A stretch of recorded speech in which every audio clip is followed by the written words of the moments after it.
que é a sarcopenia? Sarcopenia é a perda muscular progressiva que ocorre com o envelhecimento. Quem está envelhecendo percebe que o cabelo não é mais o mesmo, que a pele não é mais a mesma, e a gente percebe também que a força muscular também não é mais a mesma. Então, da mesma forma que a gente tem envelhecimento do cabelo, tem envelhecimento da pele, tem envelhecimento dos olhos, nós temos o envelhecimento do músculo. Esse é um processo natural e irreversível, mas é um processo que pode ser lentificado. O que a gente define de sarcopenia? Quando essa perda muscular, que ocorre com todo mundo, com 100% das pessoas, se torna muito acentuada e frequentemente ela não se torna mais reversível. Então a sarcopenia ela pode ser tratada, mas o mais importante é se focar na prevenção da sarcopenia. E quando começar a prevenir a sarcopenia? A melhor idade para você começar a prevenir a sarcopenia são os 40 anos de idade, em torno de 40 anos de idade, que é quando as nossas defesas antioxidantes não são tão boas, é quando a gente já está mais propenso a inflamar, e é quando também nós já começamos a perceber uma piora progressiva na capacidade de recuperação de músculos após treino, uma diminuição progressiva e mais acentuada da força muscular. É por isso, não é por acaso que raramente um jogador de futebol se mantém competitivo após os 40 anos. A principal arma para prevenir a sarcopenia é lógica, é o exercício físico resistido, musculação, ou então qualquer exercício que exija força e recrutamento de múltiplos grupos musculares. Qualquer exercício que recrute o corpo todo vai te ajudar a prevenir a sarcopenia. Preferência, musculação ou algo parecido, tá? Pode ser crossfit também, pode ser lutas onde se façam exercícios de força com o próprio corpo. A maior parte dos nossos músculos estão nos membros inferiores, quadril e coxas, onde está a maior parte da nossa massa muscular. Esses são os principais músculos que um idoso precisa para não cair. Então, o treino das pernas é fundamental. É ainda mais importante que o treino dos membros superiores. É o treino dos membros inferiores, que pode ser feito com agachamentos, com deadlifts, stiffs, vários exercícios de se fazer academia de musculação. Quem não está em academia, quem não está em condição de treinar, pode, por exemplo, fazer agachamento livre em casa. Esse treino é o mais importante que tem. O exercício mais importante para prevenção de sarcopenia e prevenção de acidentes na terceira idade é o exercício de membros inferiores. Desses eu posso dizer que o agachamento talvez seja o melhor, ou então o levantamento terra. Mas tem outros como stiff, tem vários. Mesa flexora, mesa extensora, todos eles ajudam a prevenir a sarcopenia. É muito importante. Além disso, não esquecer da coluna lombar. Precisamos de musculatura lombar forte, inclusive, para prevenir hérnias de disco. Então, não deve haver esse um medo excessivo de forçar a coluna lombar. Ela precisa de algum grau de estresse, de força, para que se mantenha a musculatura lombar forte o suficiente para manter a postura e para, inclusive, respiratória, né? A capacidade respiratória, e para prevenir hérnias, fraturas, etc. Então, o primeiro ponto é musculação.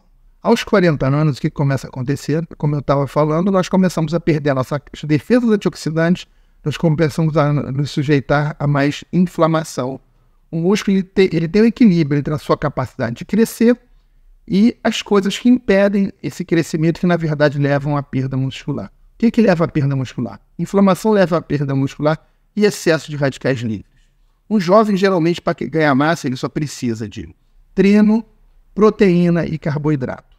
Para um jovem, uma pessoa de 20 anos, o antioxidante só vai atrapalhar. A partir dos 40 anos, como nós temos uma diminuição da capacidade antioxidante normal e como nós temos uma propensão à inflamação, o que acontece é que antioxidantes começam a exercer um papel protetor sobre o músculo. A partir dos 40 anos, o cuidado com a dieta deve ser dobrado. A partir dos 50 anos tem que ser triplicado. A partir dos 60 anos, a pessoa tem que olhar muito bem para o que ela come, porque ela precisa de uma oferta antioxidante, porque ela não tem mais a capacidade de lidar com os radicais livres do ambiente, como de poluição, de agrotóxicos, de estresse, de falta de sono, de tabagismo e etc.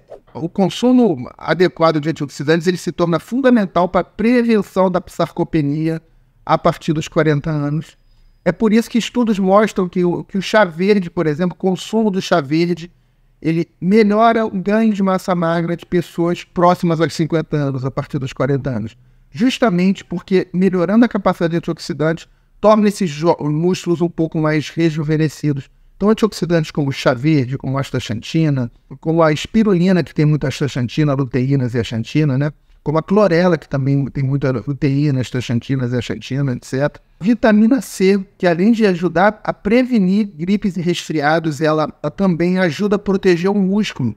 Essa oferta de antioxidantes, distante do treino, é importante lembrar, para não atrapalhar naquele momento do treino o estresse que leva à posterior adaptação, mas uma adequada oferta de antioxidantes ela se torna muito mais importante a partir dos 40 anos. Coenzima Q10 é a mesma coisa, se torna muito mais importante a partir dos 40 anos, aos 60 se torna mais importante ainda. Além disso, os agentes anti-inflamatórios, a gente começa a perder a nossa capacidade de conter a inflamação com o envelhecimento. É por isso que a gente sabe que suplementos como, por exemplo, a curcumina ajudam a prevenir a sarcopenia. Curcumina não ajuda em nada um jovem a ganhar massa magra, mas a partir dos 40, 50, 60 anos, a curcumina, assim como o gengibre, como a boswellia, como o chá verde, qualquer suplemento anti-inflamatório, como o ômega 3, principalmente o EPA, ele se torna cada vez mais importante como anti-inflamatório e assim ajuda a ganhar massa magra. Mas quanto mais envelhecida a pessoa fica, mais estratégias anti-inflamatórias e suplementos anti-inflamatórios tem o poder, vitamina D também, tem o poder de ajudar na prevenção da sarcopenia, justamente porque contém a inflamação excessiva que é catabólica. Como trazer isso para a dieta? Muito fácil. Vai na internet, vê como se faz uma dieta mediterrânea. 90% do tempo vocês vão seguir aquela dieta mediterrânea, mas sem glúten e sem lácteos. 10 a 20% do tempo vivam de forma liberal, porque as pessoas merecem ser felizes e viver em sociedade. Mas 90% do tempo tentem se ater a uma dieta mediterrânea sem glúten e sem lactose. É uma dieta extremamente anti-inflamatória e vai trazer muitos desses nutrientes que eu falei que podem ser obtidos também em suplementos. Além disso, estímulo mitocondrial. A partir dos 40, nossas mitocôndrias começam a ficar menos eficientes, muito menos eficientes. Então, estímulo mitocondrial, como vocês vão fazer esse estímulo mitocondrial? Primeiro, jejum noturno. Então, não vão jantar depois das 8, 90% das vezes, gente. Não precisem ser tão radicais. O que eu estou falando para vocês é que 80 a 90% das vezes vocês vão se adaptar a atingir alterações de estilo de vida adequadas. Poucas pessoas conseguem 100% do tempo e antes feito do que perfeito. Então, 80 a 90% das vezes vocês não vão comer após as 20, ou vocês vão fazer jejuns mais prolongados para estimular mitocôndrias. Caminhar em jejum, não precisa se matar de treinar em jejum. Ou caminhar, ou lavar louça, se manter ativo por 1 hora ao acordar antes de comer qualquer coisa, é fundamental para manter a saúde mitocondrial. Inclusive, vocês vão emagrecer com isso, vão melhorar a composição corporal, isso vai melhorar a autoestima de vocês.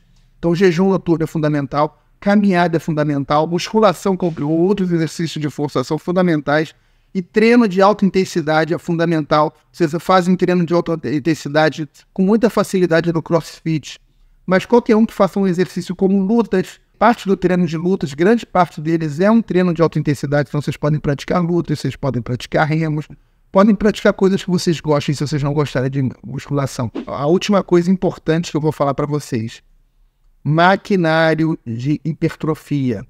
Nós temos todo um maquinário de ganho muscular. Esse maquinário de ganho muscular é ativado por uma proteína-chave que é igual um botão que liga modo de hipertrofia para o músculo. Esse botão se chama mTOR. Esse botão não pode ser ligado demais porque ele também estimula a inflamação. Esse botão mTOR é o que faz, por exemplo, todos nós ganharmos massa muscular após o treino. Esse botão responde a aminoácidos essenciais, esse botão responde a várias proteínas, esse botão responde muito bem a BCAAs. Eu sempre falo para vocês que BCAA não serve para nada, com raras exceções. Qual que é uma das raras exceções onde BCAAs serve para alguma coisa? A partir dos 65 anos. Por quê?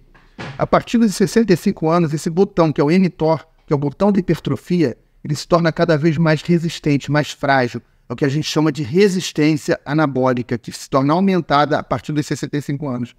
Então, uma pessoa dos 65 anos, ela começa a precisar de mais proteína para crescer. Um jovem não precisa, por exemplo, de BCAA. Por quê? Porque 20 gramas de proteína, ou seja, um bife, já é suficiente para estimular a resposta anabólica máxima. Eu não estou dizendo que um idoso precise de BCAA, mas o BCAA pode ser usado nas estratégias.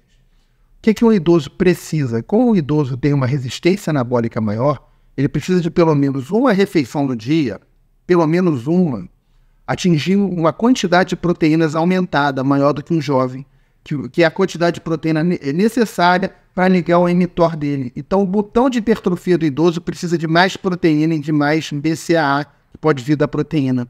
Então, para o idoso, ele precisa de pelo menos em uma refeição do dia 30 gramas de proteína. 30 gramas de proteína você vai ter mais ou menos 150 gramas de bife. E aí vocês podem procurar nutricionistas ou achar facilmente na internet a quantidade de proteína em cada alimento. Grosseiramente falando, 100 gramas de carne ou de queijo tem 20 gramas de proteína, o ovo tem 6 gramas de proteína, vamos dizer que o feijão tenha 10 gramas de proteína em 100 gramas. Um nutricionista ou o Google pode ajudar vocês muito a isso ou seguir regras fáceis. Uma porção de whey tem em torno de 20 gramas de proteína também. Então, o idoso precisa de pelo menos uma refeição com mais de 30 gramas de proteína ou 20 gramas de proteína mais BCAA, que vai fazer o mesmo efeito. Se o idoso puder ter mais de uma refeição com 30 gramas de proteína ou 20 gramas de proteína mais BCAA, melhor ainda. Sem essa quantidade máxima de proteína, o idoso não vai ter a hipertrofia máxima muscular do idoso, que já é uma hipertrofia reduzida em relação ao jovem. Então, uma das formas de prevenir é com proteínas para o idoso. Você precisa de 30 gramas de proteína, uma quantidade menor mais BCAA. 30 gramas de proteína não é muito difícil, mas alguns idosos têm dificuldade de comer, né? A gente sabe disso. Então, talvez para eles vale a pena a suplementação de whey mais BCAA, por exemplo. Após uma refeição, nunca antes da refeição para não diminuir ainda mais o apetite do idoso, mas após ele comer aquilo ali é líquido, você pode fazer, por exemplo, uma reposição com uma porção de whey e uma porção de BCAA. Por fim, eu vou terminar com a última proteína do dia, que é o colágeno. Existe estudo duplo cego, randomizado, com colágeno em idosos para melhora da sarcopenia, onde o consumo de colágeno hidrolisado, que se chama de colágeno tipo 1, levou a uma diminuição da sarcopenia, uma melhora da massa muscular em idosos. A quantidade de estudos científicos positivos, com efeitos positivos e significativos para ganho de massa muscular com colágeno é muito maior, por exemplo, que com whey, porque o colágeno é composto de aminoácidos como glicina, que são condicionalmente essenciais e de difícil obtenção na dieta e que o corpo tem uma capacidade de produção muito reduzida, tá? Então, o colágeno já foi mostrado em estudos clínicos randomizados como um melhorador da sarcopenia. Então, o idoso, antes de treinar, ele pode também consumir colágeno, uma porção de colágeno, que equivale, por exemplo, a 12 gramas dos 3 peptídeos do colágeno, que são a glicina, a prolina e a hidroxiprolina. Então é isso, gente. Foi isso sobre sarcopenia. Espero que vocês tenham gostado dessa pequena aula rápida. Falei bastante coisa, mas o que eu falei, eu posso dizer para vocês que o que eu falei para vocês é Pareto.